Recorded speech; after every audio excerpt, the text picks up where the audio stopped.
시작이 있으면 끝이 있기 마련입니다. 새벽이 있으면 밤이 있고, 입학이 있으면 졸업이 있으며, 출생이 있으면 사망이 있지 않습니까? 이 세상도 마찬가지입니다. 이 세상 시작이 있었으니까 끝도 있는 게 정상입니다. 하나님의 천지 창조로 시작된 이 세상은 예수님의 재림으로 끝납니다. 그게 바로 하나님의 천지 창조를 기록한 창세기 1장으로 성경이 시작돼서 예수님의 재림을 기록한 요한계시록 22장으로 끝나는 이유이죠. 사도신경은 12문장으로 구성되어 있는데 제7문장에는 예수님의 재림에 대해 말씀하고 있습니다. 오늘 우리가 사도신경으로 신앙 고백을 했지요. 제7문장을 함께 앞을 보고 낭독하겠습니다. 저리로서 산자와 죽은 자를 심판하러 오시리라. 여기 저리로서가 도대체 무슨 뜻일까요? 발음을 잘해야 돼. 잘못하면 절에서 이게 번역이 조금 제가 볼 때는 좀 마음에 썩 들진 않아요. 저리로서 거기로부터, 그곳으로부터라는 뜻이죠. 영어로는 from there입니다. 네, 그곳으로부터, 거기로부터. 어디로부터냐? 예수님이 승천하시고 좌정하신 하늘나라, 천국과 낙원으로부터라는 뜻입니다. 예수님이 재림하실 때 어디서 오시나? 천국에서 오신다. 그다음에 산자와 죽은 자를, 누굽니까? 산자와 죽은 자가 누굽니까? 이 세상이 시작된 이래로 예수님이 재림하실 때까지 살다가 죽었거나 살아있는 전 세계의 모든 사람들 말합니다. 이 속에는 믿는 사람, 믿지 않는 사람 다 포함입니다. 죽은 사람, 살아있는 사람 다 포함입니다. 저리로서 산자와 죽은 자를, 그 다음에 뭐죠? 심판하러 오시리라. 예수님이 재림하시는 목적이 심판이구나 하는 것을 보여줍니다. 자, 예수님이 높아진 승귀에는 4단계가 있다는 것을 제가 말씀드렸습니다. 예수님이 높아지신 승귀에는 4단계가 있다. 부활, 승천, 좌정, 재림입니다. 부활하시고 40일 후에 하늘로 올라가셨습니다. 승천하셨습니다. 하늘로 올라가셔서 하나님 우편에 좌정하셨고 나중에 재림하시는 거죠. 따라서 이 재림은 4단계의 승귀 중에 마지막 단계다 하는 것을 알 수가 있죠. 자, 여러분, 예수님의 중요한 사건 가운데 십자가, 부활, 승천은 과거에 일어난 일이고 예수님의 좌정은 현재 진행 중인 일이고 예수님의 재림은 언제 일어날 일이에요? 미래에 있을 일입니다. 사람이 어떤 존재입니까? 과거를 회상하고 미래를 기대함으로써 현재를 이해하는 존재예요. 과거를 회상하고 미래를 기대함으로써 현재를 이해하는 존재입니다. 그래서 미래를 어떻게 생각하느냐에 따라서 이 현재를 살아가는 마음가짐과 자세가 완전히 달라지는 거예요. 예를 들어서 나는 앞으로 전문직을 가져야 되겠다. 그러면 그 미래잖아요. 그러면 열심히 공부를 하겠죠. 나는 앞으로 기술자가 되어야 되겠다. 그러면 막 기술을 배우겠죠. 나는 앞으로 사업을 해야 되겠다. 그러면 사업 수완을 닦을 거예요. 따라서 미래가 무엇인지를 아는 것이 굉장히 중요합니다. 미래를 어떻게 생각하느냐에 따라 현재가 달라지기 때문에 그게 바로 재림을 알아야 할 이유입니다. 그래서 오늘 그리고 다음 주일 두 번에 걸쳐서 재림에 대해서 말씀드리겠습니다. 자, 성경, 신약 성경에서 여러분 잘 들어보세요. 이거 외울 건 없고 그냥 상식적으로 알아도 돼요. 신약 성경에서 세례에 관한 말씀이 19번 나오고요. 성찬에 관한 말씀이 4번 나오는 반면에 예수님의 재림에 대한 말씀은 318번 나와요. 여러분, 세례가 중요하죠. 성찬도 중요하죠. 근데 19번 4번에 비해서 예수님의 재림은 318번이 나오는데 이걸 계산을 해보면 신약 성경 25구절마다 한 번씩 재림에 대한 얘기가 나오는 편이에요. 대단한 거죠. 25구절마다 한 번씩 재림에 대해 말씀합니다. 한 장 전체가 재림에 대해 언급하는 것도 5군데가 있고요. 그 다음에 책 전체가 재림에 대해 말씀하는 것도 3권이 있어요. 데살로니가 전서, 데살로니가 후서, 요한계시록 이렇게 있습니다. 예수님 자신이 재림에 대해서도 여러 차례 말씀하셨고 사도들이 전한 복음의 핵심도 재림입니다. 예수님이 처녀의 몸에서 탄생하신다는 예언은 구약 성경에서 딱 한 번 나와요. 이사야 7장 14절 보라 처녀가 잉태하여 아들을 낳으리니 그 이름을 임마누엘이라 하라 하는 한 번 나와요. 그리고 예수님의 초림에 관한 예언은 456회 나오는 데 비해서 예수님의 재림에 대한 예언은 1518회가 나와요. 그러니까 초림 예언보다 재림 예언이 몇 배입니까? 3배가 많이 나와요. 여러분, 이게 그냥 넘길 일이 아닙니다. 동정녀 탄생 딱 한 번 예언했는데 그대로 이루어졌죠. 예수님 초림 456회 예언됐는데 이루어졌습니다. 그보다 각각 1518회, 그 다음에 3배나 많은 예언인 재림은 그대로 성취되지 않겠나 하는 거죠. 학자들이 연구를 해봤습니다. 성경 전체에 하나님의 약속이 몇 개가 나오는가 했더니 32,500여 개가 나오는데 그 약속의 대부분은 성취되었고 성취되지 않은 약속이 딱 하나가 있다. 무슨 약속입니까? 재림 약속입니다. 예수님의 재림을 부인하거나 조롱하는 사람들은 옛날에도 있었고 지금도 있습니다. 요즘은 특히 경제가 눈부시게 발전해서 옛날과는 비교할 수 없을 만큼 잘 살고 즐길 일들이 많아지다 보니까 현대 그리스도인들은 예수님의 재림에 대해서 무감각하거나 무관심합니다. 여러분 어떤가요? 재림에 대해서 생각해 본 적이 있나요? 여러분 요한계시록 계속 들었기 때문에 재림에 대해서 많이 생각했겠습니다만 대부분의 그리스도인들이 재림 생각도 하지 않아요. 관심이 없어요. 예수님이 처음 이 세상에 오셨을 때도 많은 사람들이 무시하거나 믿지 않았습니다. 예수님의 재림도 무시하거나 믿지 않을 수 있지만 분명한 것은 막을 수는 없다는 거예요. 예수님의 재림은 막을 수 없습니다. 흐르는 강물은 막을 수 있어도 예수님의 재림을 막을 수는 없습니다. 예수님의 재림을 믿을 것이냐 믿지 않을 것이냐는 자유지만 막을 수는 없다. 저는 단언합니다. 예수님은 자신이 예언한 대로 성경의 예언대로 반드시 때가 되면 재림하실 줄 믿습니다. 그러면 예수님이 언제 재림하실까?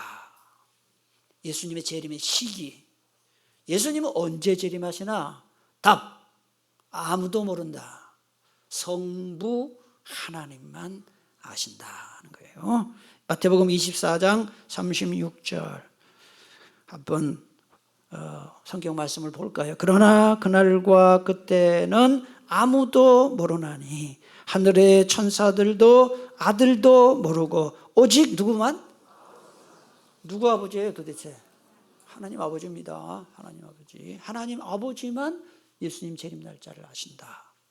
그런데도 많은 사람들이, 학자들이 이 다니엘서나 요한계시록 같은 어떤 종말론에 관한 말씀을 근거로 해서 예수님의 재림 날짜를 추측하고 계산하는 짓들을 해요. 예? 이거는 굉장히 무모한 일이고 하나님의 주권을 침범하는 일입니다.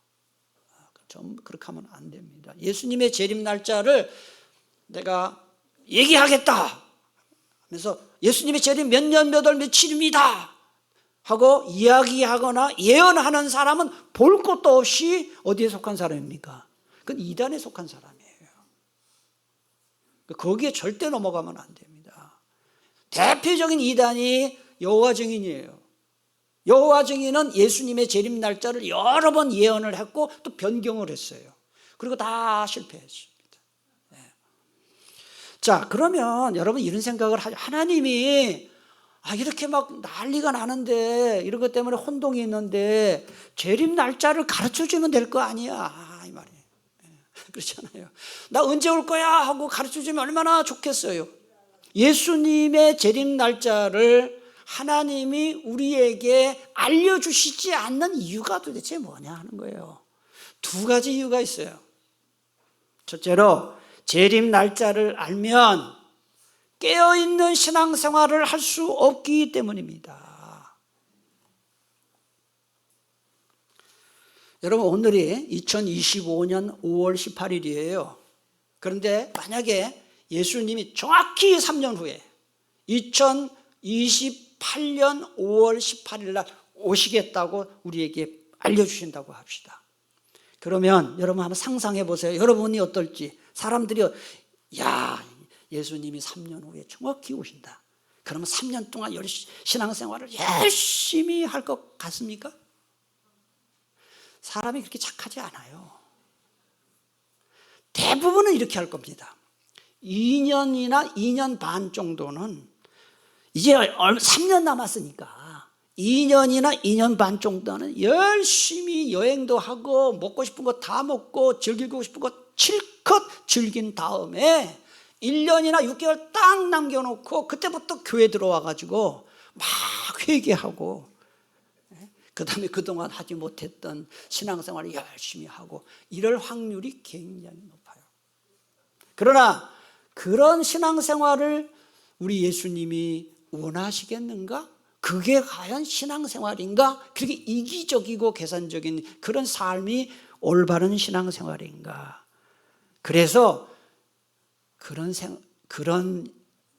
신앙생활을 원치 않으시기 때문에 재림 날짜 알려주시지 않아요. 이에 대해서 16세기 종교개혁자인 마르틴 루터가 이런 이야기를 했어요. 한번 답이죠. 함께 읽어보겠습니다. 예수님이 자신이 오실 시간을 알려주시지 않은 이유는 우리가 긴장을 풀고 안일에 빠질 것을 염려하셨기 때문에 답이에요. 마태복음 24장 42절 44절에 보니까 깨어있으라. 어느 날에 너희 주가 임할는지 너희가 알지 못함이니라. 이러므로 너희도 어떻게 하라고요? 준비하고 있으라. 생각하지 않은 때 인자가 오리라. 여기서 깨어 있으라 그랬어요. 예수님의 재림을 대비해서 깨어 있으라 그랬는데 도대체 깨어 있다는 게 뭐냐 하는 거예요. 그 답이 누가복음 21장 34절에서 36절에 나옵니다. 너희는 스스로 조심하라. 그렇지 않으면 잘 보세요. 방탕함과 술취함과 생활의 염려로 마음이 둔하여지고 뜻밖의 그날이 주님의 재림이 덫과 같이 너희에게 임하리라. 이날은 온 지구상에 거하는 모든 사람에게 임하리라. 이러므로 너희는 장차 올 이 모든 일을 능히 피하고 인자 앞에 서도록. 그 다음 참 중요한 얘기가 나와요. 뭐가 깨어있는 거냐? 같이 읽겠습니다. 항상 기도하며 깨어 있으라 하시니라. 뭐 하는 게 깨어있는 거예요? 기도하는 게. 항상 기도하는 것이 영적으로 깨어 있는 것이에요. 그러나 오늘날 많은 그리스도인들이 하나님의 권능을 상실한 채 무기력한 신앙생활을 하고 있어요. 이유는 딱 하나입니다. 기도가 부족하고 기도에 무능하며 기도를 포기했기 때문에 그래요. 여러분, 기도 생활을 하면서 신앙생활을 하는 것과 기도 생활을 하지 않으면서 신앙생활을 하는 것은 천지 차이가 나요. 이렇게 설교하는 목사인 제 자신도 한 주간 기도 생활이 충분할 때 강단에 섰을 때 하고 충분치 않은 상태에서 강단에 섰을 때 하고는 제가 느낌이 달라요. 기도 생활이 충분한 상태에서 말씀을 선포하면 제가 인간적인 노력으로 준비한 것 외에 전혀 생각지 못한 것이 생각나게 하시고 말씀을 전할 때 하나님의 능력을 체험할 수 있지만 제가 아무리 설교 준비를 열심히 해도 기도가 부족하면 입이 뻣뻣해요. 이건 마치 어떤 차이냐? 자전거 페달을 열심히 밟으면서 자전거 타는 것과 오토바이 타고 가는 차이예요. 그걸 많이 느껴요. 기도 생활을 잘 할 때 우리의 신앙생활이 탄력을 받고 신앙생활 자체가 기쁨이 있고 행복이 있어요. 여러분, 깨어서 있다는 게 뭐냐? 기도 생활을 잘하는 것입니다. 능력 있는 신앙생활, 영적으로 깨어있는 신앙생활의 지름길이 뭐냐? 뭐에 힘쓰는 것입니까? 기도에 힘쓰는 것이다. 자, 하나님이 우리에게 재림 날짜를 알려주시지 않은 둘째 이유가 있어요. 우리가 재림 날짜를 알면 현재의 삶에 충실할 수 없기 때문에 그래요. 여러분, 한번 이렇게 생각해 보자고요.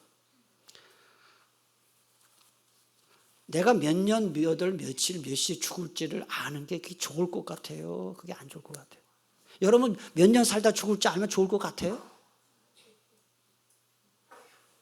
사람이 몇 년 살다가 언제 죽는 걸 알면은 말이죠, 인생을 더 충실하게 살 것 같지만 그렇지 않아요. 둘 중에 하나예요. 죽음의 날짜가 다가올수록 죽음에 대한 두려움이 커지고 잘못하면 우울증에 빠질 수 있어요. 야, 이제 얼마 안 남았다. 또는 반대로 내가 이제 몇 년 얼마 안 남았지 막 살 수 있어요. 내가 모터로 직장 다니고 삶이 무너지는 거예요. 죽음의 날짜를 아는 것이 절대로 복이 아니에요. 네. 정상적인 삶이 안 돼요. 정신건강에도 안 좋은 거예요. 그래서 죽음의 날짜를 모르는 게 좋아요. 마찬가지로 이유로 하나님은 우리에게 재림 날짜를 알려주시지 않아요. 만약에 우리가 재림 날짜를 안다면, 잘못하면 광신적인 종말론자가 될 수도 있고요. 그냥 교회만 와서 살고 막 기도원에만 가서 살고 곧 예수님 오시는데 그리고 아무것도 안 하고 막. 그래서 이단들이 어떤 짓을 합니까, 여러분? 이단들이 예수님 곧 오실 건데 하면서 가정 다 집에 가지, 집에도 안 가고 맨날 밤 12시에 와서 기도해요. 그게 정상인가요, 그거? 직장도 다 때려치고 해도 학교도 그만 가게 하고 말이죠. 주님 곧 오시는데 뭘 그러하냐 말이죠. 광신적이죠. 그리고 일상생활을 포기할 수밖에 없다 하는 것입니다.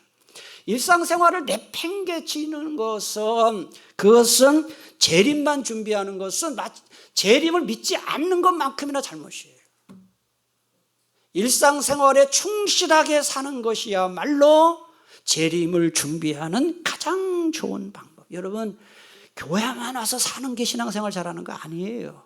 자기 가정을 잘 돌봐요. 집에 가니까 그냥 설거지를 안 해서 그냥 그릇이 남산만큼 쌓여서 그릇이 쓰러지려고 집에 현관문만 열면 그냥 와장창 쓰러지기 전에. 그게 신앙생활을 똑바로, 제정신이 아니에요. 직장에 가서 열심히 사업해야 할 사람이 직장은 안 가고 맨날 땡땡이나 까고 교회 모임 있다고 나오고, 그거 정상 아니에요. 직장 근무 시간에는 열심히 일을 하고 그 다음에 틈틈 시간 내서 교회 일도 하고 하나님 그런 질서의 하나님이지 일상생활을 다 포기하면서까지 막 교회만 와라 그 정상 아니에요. 주일날 이렇게 예배드리고 교회를 하고 그리고 주중에 직장생활 사업 열심히 하고 학교 열심히 가고 공부해야 할 애들이 학교 가서 공부는 안 하고 맨날 교회만 와서 뭘 찬양한다고 나 그거 좋지 않게 생각해요. 그리고 대학 뚝 떨어져. 그게 뭐냐고 그게. 그래서 교회에서 중고등부 임원하면은 뭐 다 대학 떨어진다. 그게 하나님의 영광 돌리는 건가요? 공부할 때는 공부하고 일할 때는 일하고 우리 하나님은 질서의 하나님이신 줄 믿으시기를 바랍니다. 주부들도 자기 생활에 열심히 하고 애 잘 키우고 하는 게 그게 맞는 것입니다. 그래서 벨리라는 분이 정말 멋진 말을 했어요. 한번 같이 읽어볼까요? 그리스도인들은 천년의 항해를 준비함과 동시에 오늘 밤이라도 배를 버릴 각오를. 이야, 이건 진짜 멋진 말이죠. 천년 살 것처럼 이 준비를, 이 일상생활을 잘 하되 오늘 밤 주님이 오실지도 모른다는 생각을 갖고 살아라 하는 것입니다. 여러분, 직장생활, 사업, 가정생활, 학교생활 최선을 다해 사시되 주님의 재림을 대비하며 사시기를 축복합니다. 자, 주님은 왜 우리에게 재림 날짜를 알려주지 않느냐? 두 가지 말씀드렸어요. 또 한 가지 생각할 게 있어요. 여러분, 신약 성경이 지금부터 2000년 전에 기록된 말씀이거든요. 그런데 보면 예수님 곧 오신다고 그랬어요. 지금은 2025년인데 안 오셨어요. 이거 완전 구라친 건가요? 이거 완전 거짓말한 건가요, 예수님? 아니, 곧 오신다는 분이 지금 2000년이 지났는데도 안 오시냐. 이런 생각하는 분이 많거든요. 아니, 도대체 뭐 곧 오신다는 예수님이 어떻게 된 건가? 여기에 대해서도 두 가지 답을 드릴 수가 있어요. 첫째, 하나님과 인간의 시간 개념 차이가 있다. 베드로후서 3장 8절에 보니까 사랑하는 자들아 주께는 하루가 1000년 같고 1000년이 하루 같다는 이 한 가지를 잊지 말라. 하나님의 시간 계산과 인간의 시간 계산은 다르다. 여러분, 하루살이는 며칠 삽니까?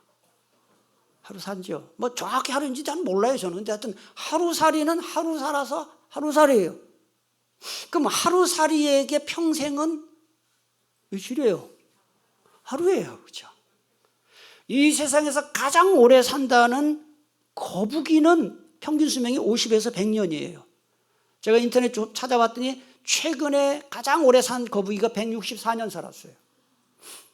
2019년에 그게 죽었어요. 근데 어쨌든 100년은 산대요, 거북이가. 그러면 하루살이의 평생과 일생과 거북이의 평생은 이게 너무 달라요. 그래서 예를 들어서 하루살이가 일생을 잘 살았다. 그리고 하루 있다 깨 갖고 죽었어. 그 하루하고 거북이가 일생을 잘 살았다. 똑같은 평생이에요. 달라요. 36,500배의 차이예요. 똑같은 평생인데 하루살이는 하루, 거북이는 36,500일. 36,500. 여러분, 꼭 이게 아니라도 말이죠. 여러분 개인적으로도 볼 때 어렸을 때, 청소년 때, 청년 때, 그 다음에 노인이 되어서 이 세월의 느낌이 달라요. 그죠? 저는 젊었을 때는 빨리 어른 되고 싶었어요. 부모님이 잔소리하는 그거 있잖아요. 빨리 어른이 성인이 돼야 되겠다. 그때는 막 되게 세월이 빨리 안 가요. 또 뭐 이렇게 어려울 때는 더 세월이 안 가요. 그런데 나이가 막 들잖아요. 그러면은 얼마나 세월이 빠른지. 제가 60대 지금 중반인데 노회 우리 선배 목사님 80대 되신 목사님하고 얼마 전에 노회 때 만나서 대화를 했어요. 제가 좀 외람되게도 80대 되신 선배 목사님들께 제가 그랬어요. 목사님, 참 세월이 빠르지요. 내가 그랬어요. 제가 그랬더니 82살인가 3살 되신 목사님이, 이 목사도 세월이 빠르냐? 우린 날아간다. 날아간다. 80대예요. 그래서 그런 말이 있죠. 40대는 40km, 50대는 50km, 60대는 60km. 여러분 보세요. 세월이라는 게 똑같은데 애기들이 세월이 빠르다 그럴까요? 애기들 안 그러거든요. 근데 어르신들 세월이 빠르다. 저도 제가 늘 얘기하잖아요. 달력 한 장 뜯는데 이틀 걸리는 것 같아요.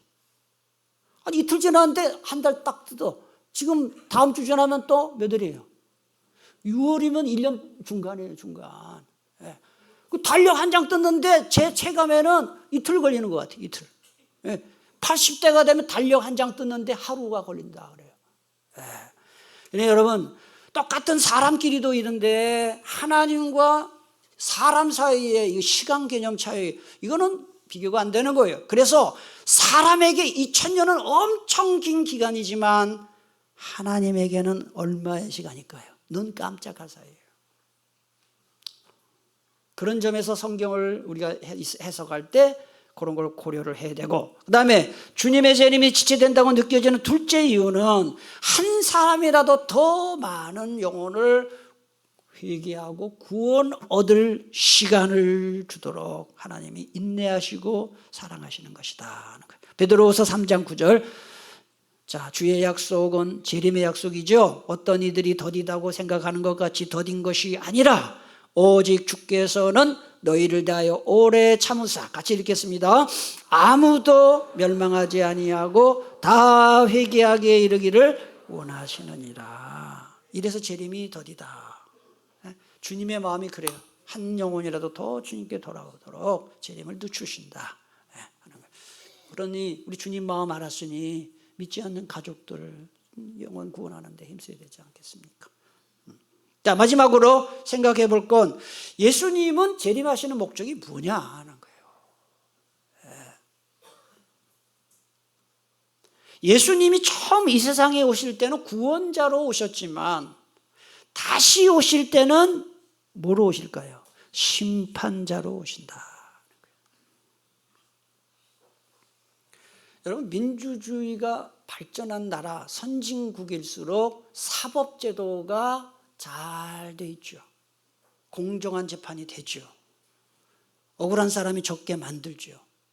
약자를 배려하죠. 하지만 선진국, 사법제도가 아무리 발달해도 이 세상의 사법제도 가지고는 완전한 공의와 정의가 이루어질 수 없어요. 그래서 억울한 사람, 원통한 사람, 한이 맺힌 사람들이 생기는 거예요. 얼마 전에 제가 구체적으로 얘기하지는 않겠습니다. 1심은 유죄, 2심은 무죄, 3심은 유죄 취지의 파기환송. 아니 어떻게 같은 사건을 두고 1심은 유죄, 2심은 무죄, 3심은 또 유죄 취지. 이거 사법부가 이러니까 자꾸 어려움 당하는 거예요. 이 인간의 한계예요. 판사의 한계예요. 우리나라에서 죄가 하나도 없는데 사형당한 사람이 수십 명, 수백 명일 거예요. 수백 명. 어떤 사람은 큰 죄를 지었는데 경한 형벌을 받고, 어떤 사람은 조그만 죄를 지었는데 중한 형벌을 받고. 그러니까 여러분, 이게 예수님이 재림하셔서 최후 심판하실 때 비로소 완전한 공의와 정의가 실천되는 거죠. 그때 가서 원통하고 억울한 일이 다 풀립니다. 그러므로 성경은 원수 갚는 일을 하나님께 맡기다 그랬습니다. 이 세상에서는 안 됩니다. 그래서 성부 하나님은 성자 예수님에게 심판권을 위임하셨습니다. 자, 요한복음 5장 22절 한번 다 같이 읽겠습니다. 시작. 아버지께서 아무도 심판하지 아니하시고 심판을 다 아들에게 맡기셨으니. 성부께서 심판하지 않고 누구에게 맡겼다고? 아들 예수님에게 심판권을 맡겼다. 그래서 예수님은 심판자로 오신다. 그럼 예수님이 심판자로 오셔서 인간의 무엇을 심판하실까?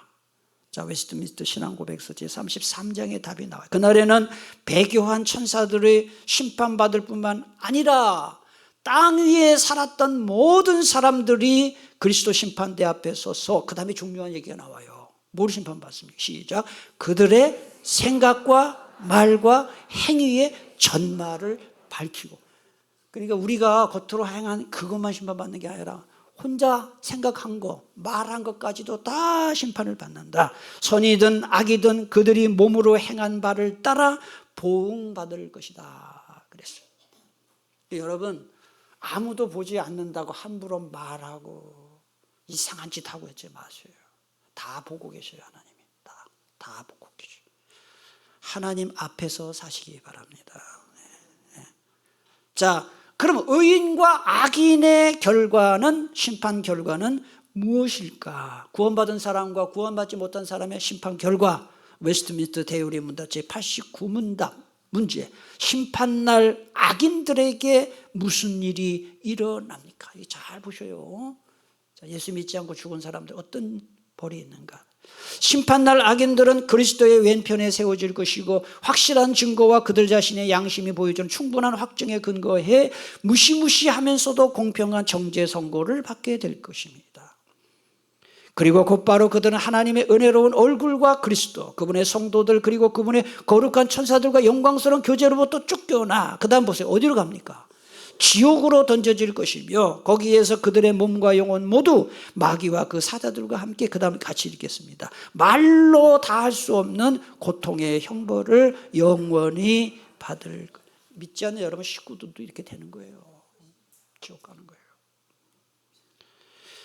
그러면 의인들은 어떤 일이 벌어지는가? 웨스트민스터 대유리 문답 제90문답. 심판날 의인들에게 무슨 일이 일어납니까? 답. 심판날 의인들은 구름 속에 그리스도에게로 끌어올려져 그리스도의 오른편에 세워질 것입니다. 거기서 의인들은 공개적으로 인정받고 무죄 선언을 받으며 어디 갑니까? 천국으로 들어갈 것입니다. 거기에서 모든 죄와 비참함으로부터 완전히 그리고 영원히 해방될 것이고, 상상할 수 없는 기쁨으로 충만하게 될 것이며, 몸과 영혼이 완전히 거룩하고 행복하게 될 것입니다. 그리고 헤아릴 수 없이 많은 성도와 천사의 무리 가운데 특히 성부 하나님과 우리 주 예수 그리스도와 성령님을 영원토록 직접 대하면서 기쁨을 나눌 것입니다. 이것이 무영교의 지체들이 부활과 심판의 날에 같이 읽겠습니다. 영광 중에서 그리스도와 누릴 완전하고 충만한. 여러분, 천국의 핵심이 뭐냐? 멋있는 광경 보고 먹고 마시고가 아닙니다. 하나님과 아름다운 교제를 나누는 거예요. 그게 천국이에요. 자, 이제 마지막으로 하나만 말씀드리겠습니다.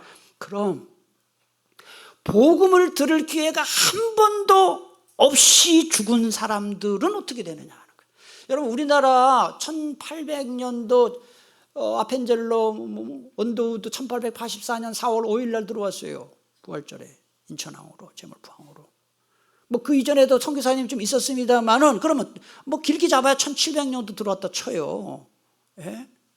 그러면 그 전에 고조선 시대, 삼국시대, 고구려 백제 신라 시대, 통일 신라 시대, 고려 시대, 조선왕정 518년인데 조선 왕조 시대에 복음이 들어오지 않았을 때 살았던 사람들은 복음을 듣지도 못했는데 그냥 다 죽냐, 다 지옥 보내냐. 우리 하나님이 그런 하나님인가? 거기에 대해서 답을 성경이 말하고 있어요. 한 번도 복음을 듣지 못하고 죽은 사람들. 지금 우리나라는 복음을 듣지 못해서 죽은 사람 안 믿는 게 아니라 듣고도 안 믿는 거죠. 야, 예수 안 믿어? 교회 안 나가? 이러지. 예수님이 누구야? 이러지 않잖아요. 그래서 선교사님이 가는 거 아니겠어요? 복음을 한 번도 듣지 못하고 죽은 사람들은 무엇을 기준으로 심판받느냐? 답은 양심이에요. 양심. 자, 로마서 2장 14, 15절. 이방인들은 이제 복음을 듣지 못한 사람. 이방인들에게는 율법이 없죠. 복음이 없죠. 그러나 그들이 본성에 따라서 율법이 명하는 것을 실행한다면 율법이 없을지라도 그들 자신이 율법의 구실을 합니다. 그 다음 읽겠습니다. 그들의 양심이 증인이 되고 그들의 이성이 서로 고발도 하고 변호도 할 것입니다. 분명히 알아두세요.